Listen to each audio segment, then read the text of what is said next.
Welcome to Unspoken Sessions, everyone. If these conversations help you understand yourself a little better, subscribe and leave a like. It helps more people find this room. Welcome to this session, Sara.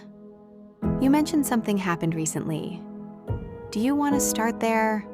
Yeah, I met someone really good, like genuinely good. Patient, kind, consistent, everything I always said I wanted. That sounds like a positive thing. It should be. But the closer he got, the more I pulled away. I started picking fights over nothing, not texting back, making myself seem colder than I actually am. And then one day, he just stopped trying. And I told myself I was fine with that. Were you? No, I cried for a week. So you pushed away someone you genuinely liked, and then felt the loss deeply.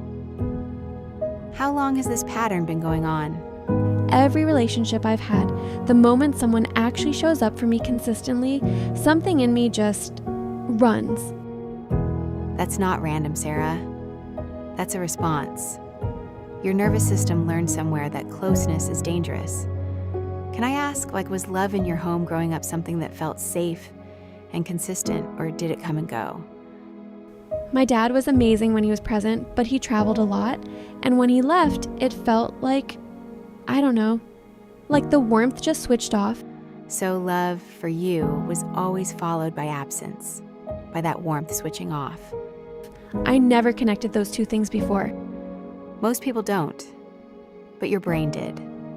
It made a very logical conclusion. If you let someone in, eventually they leave, and that leaving will hurt. So your brain found a solution: leave first. Push them away before they get the chance to go. So I'm protecting myself from something that hasn't even happened yet. Exactly. This is what we call avoidant attachment. It doesn't mean you don't want love. It means part of you believes love will eventually cost you something unbearable. So you sabotage it before it can. But I don't want to do that. I want to let someone in. I just don't know how to stop the panic. The first step is exactly what you just did. You named it. You said out loud, I push people away and I don't want to anymore. That awareness is not small.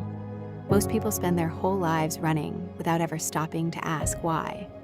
So what do I do when I feel that panic again? When someone good shows up and I want to disappear?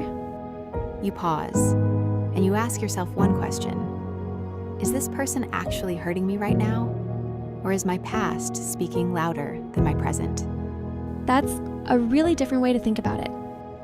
Healing avoidant attachment is not about forcing yourself to stay.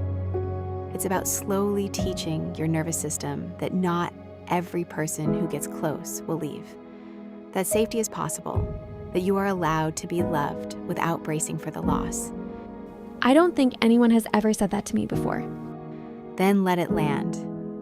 You are allowed to be loved, Sara, without running, without a backup plan, without already preparing for the goodbye. Have you ever pushed someone away who was actually good for you? What do you think was the real reason? Tell us in the comments. This is a safe space.